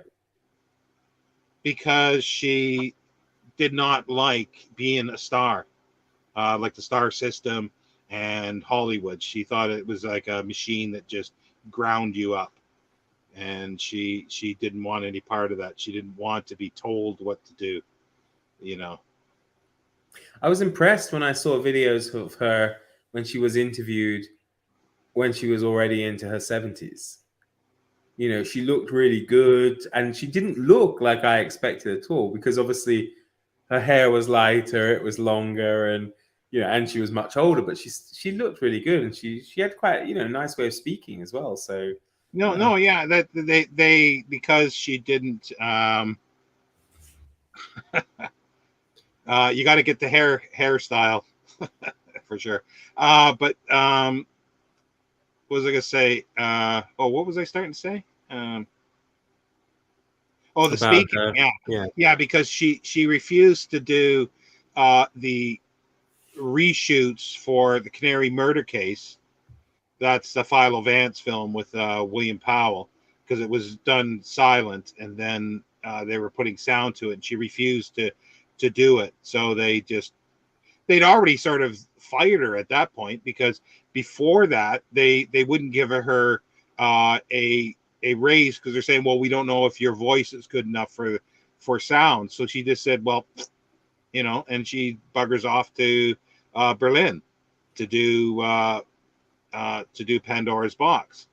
But then when she came back, they wanted her to come back, and it's like, why? What were they thinking? Like, that she would come back after they treated her that way? So she said no, and then they just said that, oh, she was difficult, and her voice was bad. And then she did the Wendy Riley Goes Hollywood, a little short with the director's name was Goodrich.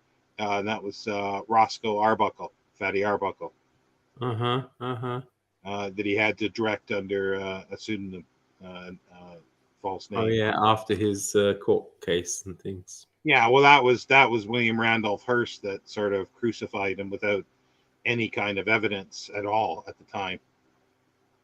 And yeah, I mean, it's because he was found to have been innocent, wasn't he? So, and all the damage was done.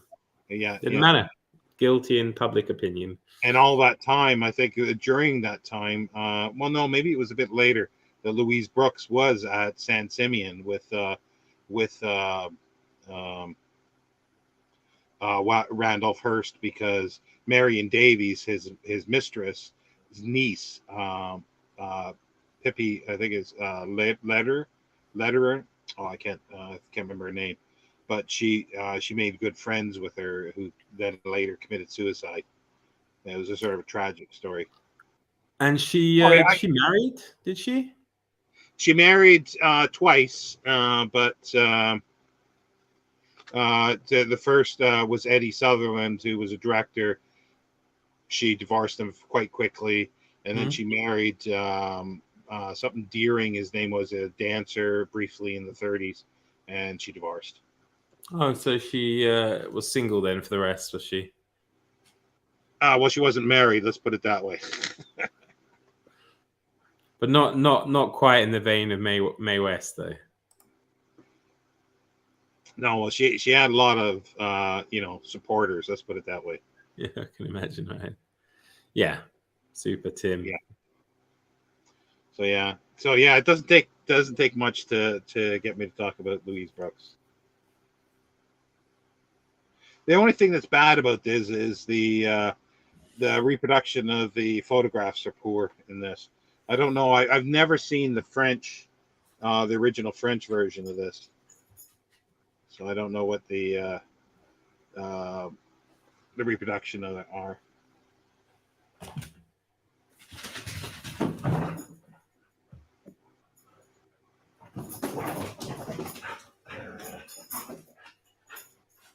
The Witch, what? I don't. The Witch of Limerick is out. I'm not sure I get it either.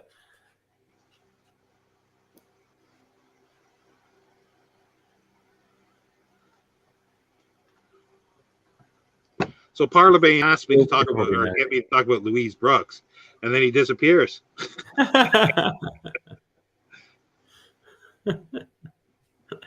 Lulu. But yeah, films. I'm waiting for. Oh, there, yeah, he's back now. So you missed all that. It's probably what he wanted to do. Wanted to put the kettle on or something. He's like, I'll get him to talk about Louise Brooks. I'm not going to miss anything, and he'll be back by the time he's done. So. Oh yeah, and he asked, what did he miss? Oh yeah. Michael's still here. Okay. But yeah, I just been waiting for more Louise Brooks films to come out on like high quality or restoration. For a second there, I thought I was going to have an awkward conversation with you. What? Well, there won't be any new films coming out. Well, new old restorations.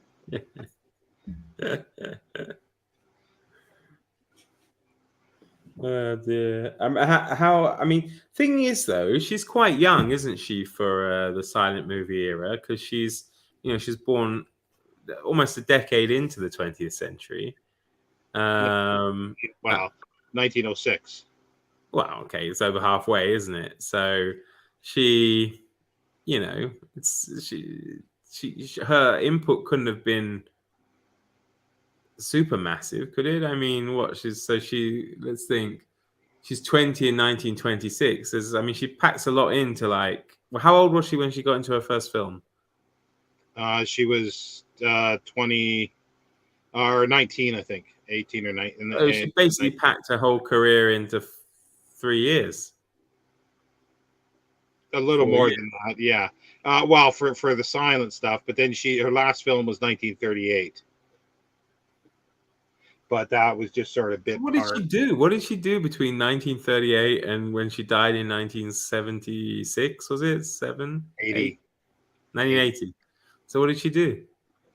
Well, she first, 1938. She went to New York. She lived in New York for quite a while into the 50s. She worked at Saks Fifth Avenue on the counter for a while. Oh, so she didn't make a huge amount of money then, or if she did, she spent it all? No, well, yeah, she made a bit of money, but she did spend it when she was there. By the time the 40s came out, she was pretty destitute.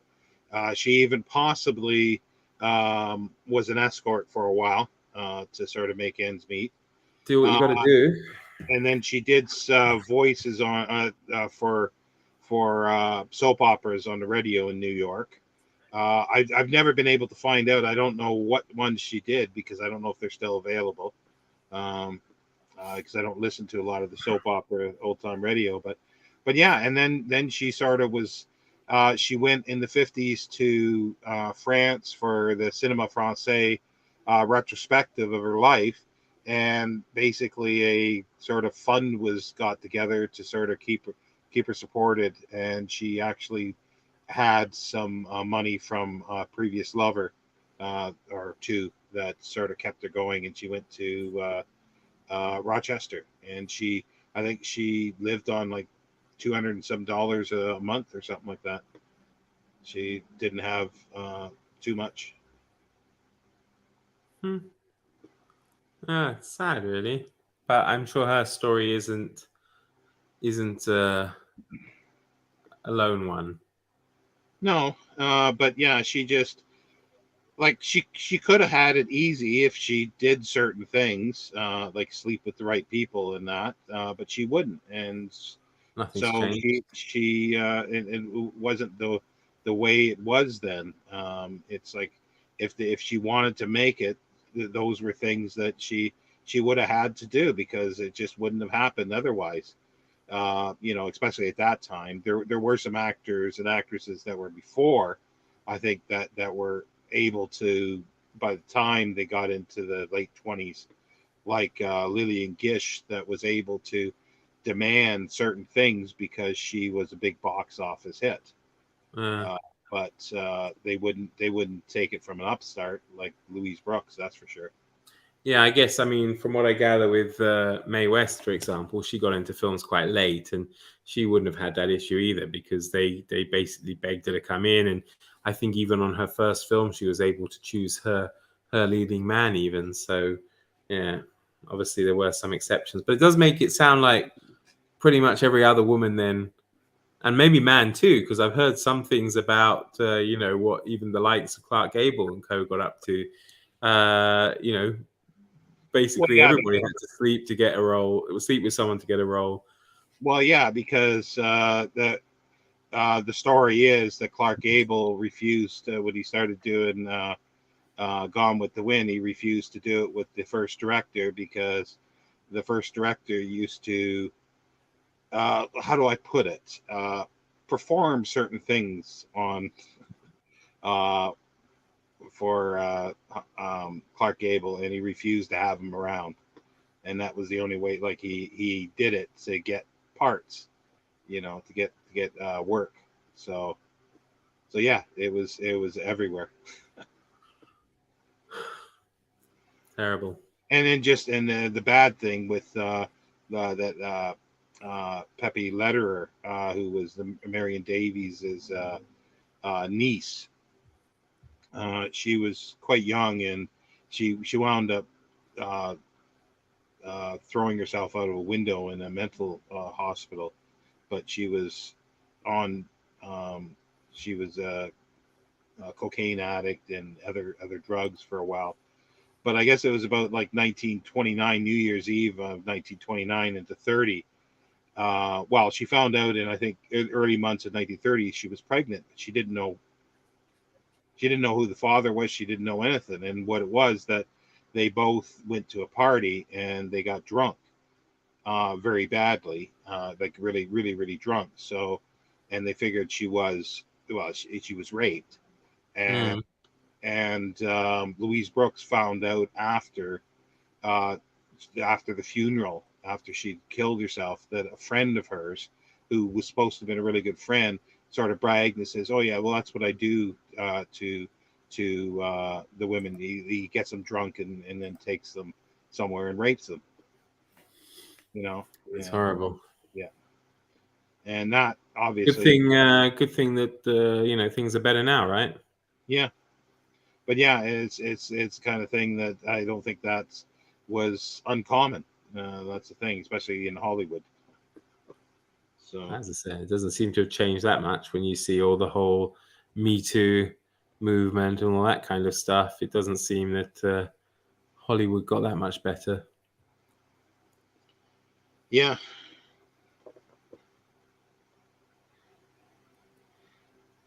yeah. Well, I think we'll be.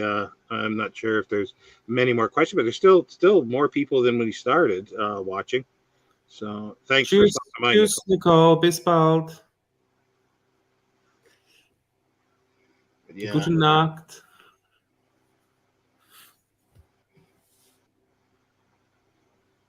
Yeah.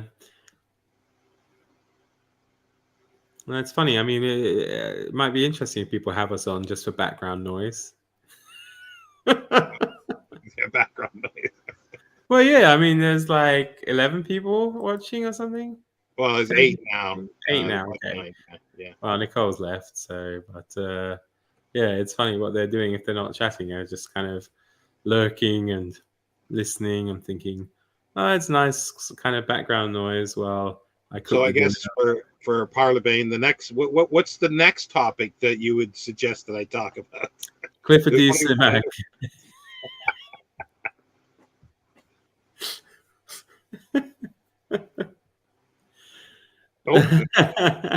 taking notes. Oh, Michael. Well, it's not that exciting a story. I mean, I'd love to say I'm a huge Elvis fan, which I am. I mean, I do like him, but certainly not to that. That wasn't the reason. Basically, I have a family member who called their child Elvis. Uh, I'm ashamed to say, and I was talking about it with a friend of mine just before I got my Elvis, and I said, "Oh, we're talking about funny names," and I said, "Oh yeah, my family member called their son Elvis and their daughter Coco," and she said, "Oh, Elvis, that's a good name for a dog. And I was like, yeah, it's not a bad name for a dog. So that's it. That's how we ended up with it, you know. So we are a bit of background noise for somebody who's working. Got to get the coding correctly. No, sorry. It's my brain. Like I thought it was you that was asking about Louise. So that's Michael's fault then. Yeah, that's why Michael said he was still here, I think. I didn't catch it even the second time there. So what do you do, MJ? What's your job if it's not private? We've had others share their jobs with us because they also are working while they're listening to us. So just hope it's nothing where, you know, distractions can lead to death or injury. So, because Sonia was saying she did medical coding and coding of medical reports, and I was thinking, oh, that could be pretty dangerous if she's not concentrating properly. So, yeah, see, I got that mixed up too. It's pottery, isn't it? Yeah. Oh God, I can't even keep this straight in my brain. No, Justin was the pottery. Oh, okay. I'll just shut up. It'll be a pretty one-sided chat then, won't it, if you do? But at least I'd be guaranteed intelligent conversation.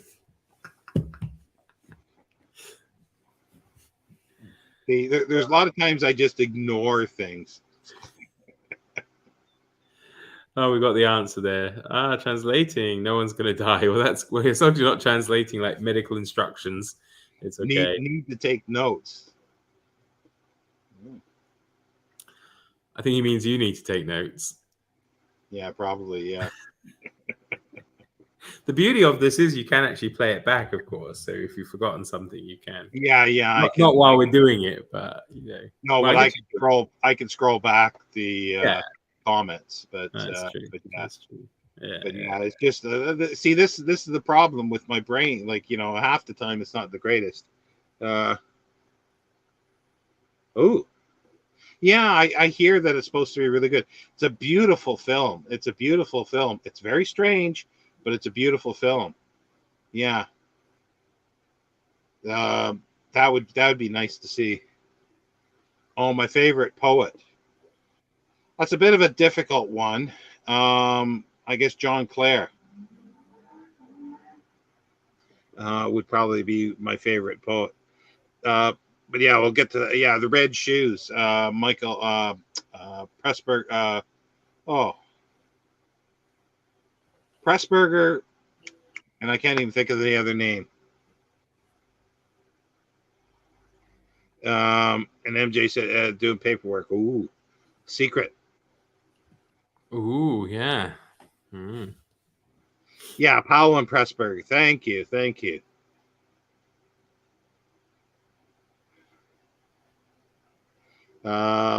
Yeah, John Clare, I guess, would be my favorite poet. I think he's so prolific, and born in 17. Was it 82 or 92? It's one of the pastoral poets, wasn't he? Sort of, yeah, and not too far from here. Love the Red Shoe. Yeah, the Red Shoes is it's a fantastic looking film. The Red Mist. What I'm thinking of is there's a early 20th century post-apocalyptic called The Red Mist. I'm not sure. I have to film. I'm not sure if that's coming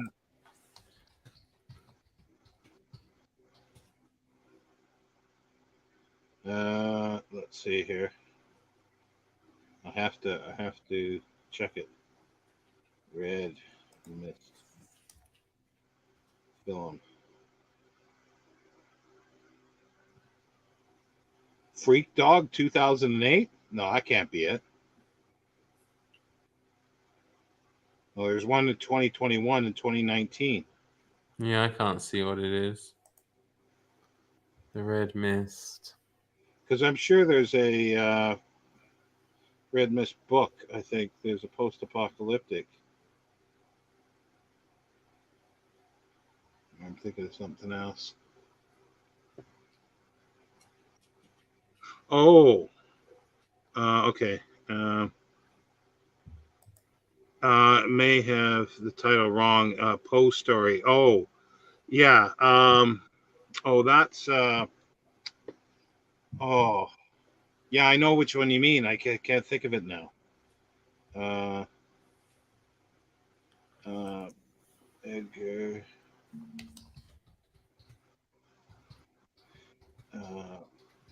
Red is in it, I think. Yeah. The Red Death, the Mask of the Red Death. Yeah, that's it. That's it. The Mask of the Red Death. Yeah. Thank God for Google. Yeah, it's just as I say, in my brain doesn't work. Getting a call from an unknown mobile number, so I'm not going to answer it. Answer it on speakerphone for all of us. Dear God. I haven't seen the film, Michael. I don't know. I haven't even read the story. I haven't read any Poe, I think, apart from the Telltale Heart. I need to. I plan to read the Murders at the Rue Morgue for Dictember next month, our celebration of detectives, which of course is widely regarded as the first detective story, or at least the first modern detective story. I think that would be interesting, but I really don't know much about Poe. I just haven't been attracted to him. I think it's all the whole kind of I don't know. There just seems something really dark about him that isn't attractive to me, but we'll see. We'll see how it goes. I'll certainly give it a go. Yeah, it's I like Poe. I haven't read everything. I've been rationing him, actually. But yeah, the Mask of the Red Death. Because there's there's the Lon Chaney one that he does the scene from it, but then there's the later Vincent Price film that is, yeah. Just trying to remember. I haven't seen the Vincent Price one for a long time. Got it here because I want to do a Poe Fest at some point. Just watch a whole bunch of the really good Edgar Allan Poe film, the Universal ones, and then the ones done in the '60s. But yeah. So what? Going back to Freeman there. What the? Where's your thing? Yeah, the red shoes. What did they do anything special for it? For the restoration, or did they add anything to it, or just that it just looks so much better? Curious. Yeah, the Vincent Price one. Yeah, that's a good one. That's been recently restored and out, I think, by Network here. It's up here somewhere behind me. We lost Mark now because we're talking film. No, not at all. Not at all. My phone keeps flashing and I can't work out what it is. I can't see anything coming in, and I wondered if it was anything important. I always have to be fairly good on the technology, checking my phone and stuff, because I live abroad and you never know who might be trying to call you from home and stuff. So just had to check it out. So apologies. Of course, now you're on your phone. So. Well, yeah, because they had that call, so I'm just trying to see. Right. Did they leave a message? No. Oh, I don't think I don't know if I've got a. I don't think I've got a voicemail on there. All right. No, I don't know. I never like unknown numbers. At least you can call it back though if you need to. Whereas here, I always end up in a muddle if I try and call anybody back because they won't speak English or whatever. And it's like, So well, I get that problem here too. Dear. I tell you, Elvis has been so naughty today. Not today, just tonight. Haven't you? Yeah, it's what is it? Narcissus is another good one, or what is it? Jean, whatever. The River is another fabulous Technicolor. Who put that out? Was that Criterion? I wonder. Oh, that's right. Jane Asher was in The Mask of the Red Death. Yeah, yeah. Big. She baked cakes. Yeah, she went into this whole bakery thing. Who was she married to, or she went out with for quite a while? Oh, I can't think of who that was. Yeah, it was someone quite well known, wasn't it? Oh, did she? Oh, Paul McCartney, wasn't it? Didn't Could be. she? Yeah. I think you're right. Yeah. Hmm. Yeah. And what is she doing now? Goodness, there was a 1989 adaptation of Mask Oh, of Red Death starring really? Frank Stallone. Oh my God! Yeah, but look, Really? Frank Stallone, Brenda Vicaria, I don't know her, and then the other one is Herbert Lom. So Well, I guess he needed money. I must have done, yeah. But I mean, Frank Stallone, it's like, oh dear, dear. Oh, it is a criteria. Freeman saying it is a criterion. Hmm. I'm not set up to do the because my TV is not the best, and it's just a Blu-ray player, not the best one either. So to really get the full force of these 4K, you need a good TV, you need a good player, and they'd be nice to get. But then again, I keep wondering how much difference will it make for like a silent film. It probably will, but you're not going to notice it on mine. See, I don't know if this is. We could be doing this maybe until people say no. this is the problem with like Wikipedia, the whole rabbit hole thing. Because of course I'm looking at the Vincent Price film now, see Jane Asher there, but then you've got you've got two great actors from Zulu who are in it as well. You've got Nigel Green and Patrick McGee, who are also in it. Uh, There you go. it's a long time since I've seen it. Like since I've seen any of the other ones that Vincent Price did. The Poe stuff, the Poe cycle. Oh, Fall of the House of Usher. Well, I don't know if it's before it. No, the Fall of the House of Usher Well, was yeah. Okay. one that he did, I think. Yeah, who's the director of that? I can't remember the kids. Roger Corman. Yeah, Corman. That's a weird director because, like, and written by Richard Matheson. So yeah. Well, he did quite a lot of stuff, Matheson, but yeah, Corman he lucked out with those, and they're just fabulous films. And then he just went back to doing schlock, just absolute schlock, or even the ones before that, the Wasp Woman, the Buckets of Blood and stuff like that are just absolutely horrid. And Jane Asher was with Paul McCartney for 5 years, 63 to 68. So that probably didn't hurt her career. Oh, Sean, can't say these things. What? No, I'm saying it probably helped her career. That's what I'm saying. It didn't hurt it. No, it didn't, probably. Are these evening chats going to be a regular feature? Well, I think you said what I would have said as well. As long as people want to, why not? It's nice. It's fun. I mean, it obviously comes off a bit unprepared because we don't know what we're going to talk about, but it's a nice thing. I mean, we rely on you guys to give us the stuff to talk about, I guess. So ask away. Yeah, well, we're dropping now. It's coming up to the 2-hour mark, and we got 4 now.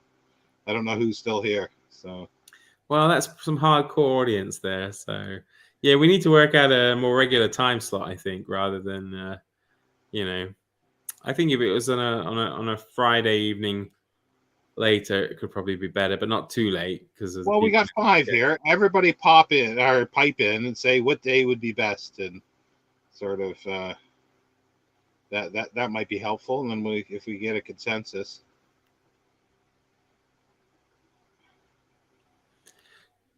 So now you're kind of like forced to listen as you're stuck at work.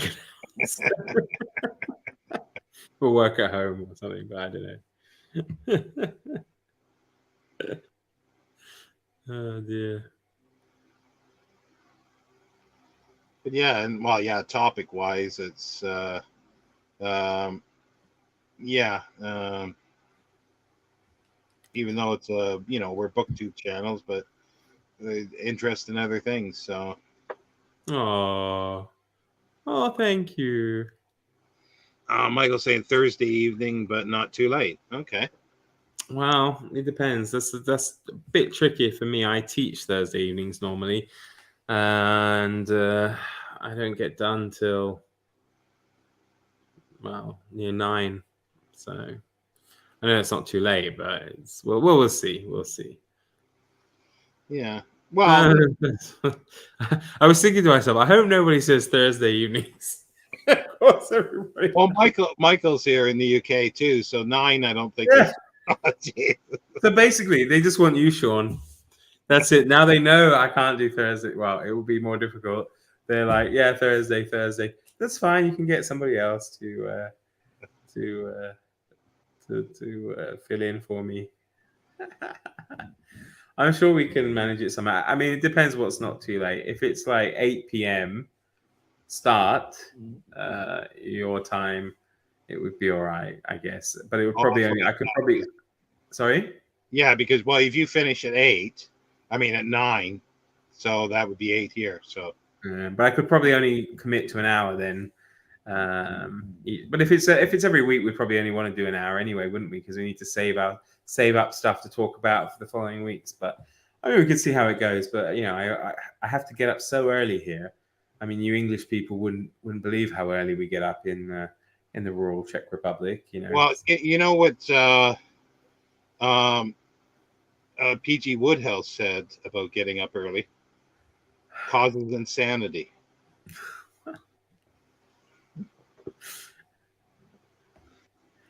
Yeah, I mean, Elvis and I are out before 5 a.m. every day during a school day.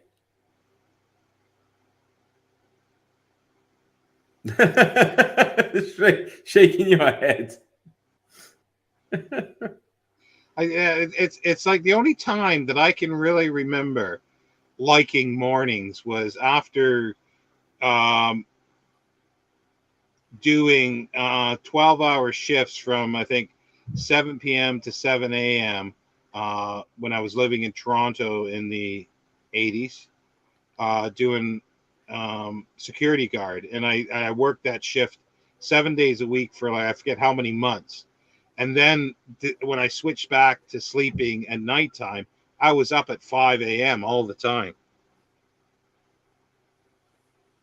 Interesting that you only see numbers watching. It did cross my mind that you would be able to see who is. Yeah, no, you can't see who's only when you put up a question or a comment. That's the only time that we know who's actually watching. So you can lurk in the background, and we're not going to know who it is. Yeah. Is it the same? Because when you went live the other day, was that through YouTube? Yeah. Okay. I've never been live through YouTube. It's easy. I don't know. I mean, I don't know if it's. I haven't obviously. Maybe I should do a live, and maybe we can share it up when we do it on Thursdays, and we'll try it and see. See how different it is. Because I did it on my own, right? So I didn't have anybody joining me, so I don't know how that works. But what I liked about it was you can limit your audience, so you can have only your subscribers watching, and those people you can set the time length for how long they've been subscribed. So you can't get someone who just subscribes to make a rude comment. You can set it at an hour. They have to have been subscribed for an hour before the broadcast, something like that. And that I think is better because you don't get any of these, trolls or whatever. Yeah, well, I've been lucky. Like occasionally, Yeah, I last think few I did times one. you've been lucky. Yeah, there hasn't been any. I remember the one you did with Amy. Brought out some not very nice characters. Yeah, it is weird that, and I've seen other live ones doing that, but almost every time you put up a video, you get those kind of things. Like you, Oh, you mean the porn adverts or something that come yeah. on now in the I'm comments? assuming that's what it is. It's in gibberish. It's not Yeah, even. sorry, I have no idea. I just exactly. I just assumed that's what it. No, you talking about? It actually says on one of them. It actually just says in Oh, bold. sometimes it does say, Porn. yeah. Yeah. So Yeah. Anyway, if there's no other questions, I guess we'll wrap it up. I think. yeah, we both need our beauty sleep, I guess. So don't know if there are enough hours in the night for me, but But yeah, no. Well, this has been fun. Like I say, I didn't know really what to sort of talk about because there is that, like lots been happening on BookTube. But anyway, yeah. Well, thanks, Sonia. yeah, I think it's better to try and bring some element of positivity to this little corner, right? So yeah, well, thank you, everybody. Yeah. Now, Freeman is put another Blu-ray on my list to buy. But then again, if it's only in 4K all UHD, then I don't have to worry about it. I'm sure you'll research it afterwards. Well, talk to you later, everybody. Thanks a lot, all. Take care. See you.